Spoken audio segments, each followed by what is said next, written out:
Acute பேன்க்ரியாடைட்டிஸ். பேன்க்ரியாஸ்னா என்னன்னா கணையம். Acute பேன்க்ரியாடைட்டிஸ்னா கடும் கணைய அலர்ஜி. அக்யூட் ப்ராஸ்டடைட்டிஸ் குறுகிய கால விந்து சுரப்பி அலர்ஜி.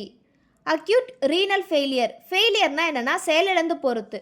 ரீனல்னா என்னன்னா ரீனல் சிஸ்டம்னா சிறுநீரக சம்மந்தப்பட்ட எல்லாத்தையுமே ரீனல் சிஸ்டம்னு சொல்லுவாங்க.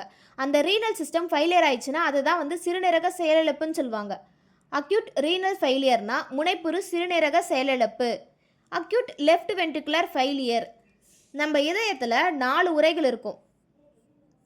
மேலே 2 உறை, கீழே 2 உறை இருக்கும்.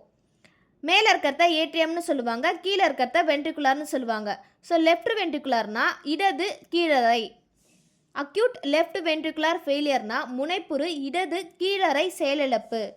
Acute respiratory distress syndrome. ரெஸ்பிரேட்டரினா என்னென்னா நம்ம மூச்சுக்குழல், நுரையீரல் இது எல்லாத்தையுமே ரெஸ்பிரேட்டரி சிஸ்டம்னு சொல்லுவாங்க. அக்யூட் ரெஸ்பிரேட்டரி டிஸ்ட்ரஸ் சிண்ட்ரம்னா முனைப்புறு மூச்சு தவிப்பு நோய். அக்யூட் ரிட்டென்ஷன்னா தேக்கம். அக்யூட் ரிட்டென்ஷன்னா திடீர் தேங்கல். அக்யூட் இம்யூனோ ரியாக்ஷன்னா என்னென்னா ஒன்றும் இல்லை, நம்ம ஏதோ ஒன்று சாப்பிட்டு அலர்ஜி ஆகுதுல்ல, அதுதான் அக்யூட் இம்யூனோ ரியாக்ஷன் சொல்லுவாங்க. முனைப்புறு காப்பு வினை. அக்யூட் கொனோரியானா கடும் வேட்டை நோய்.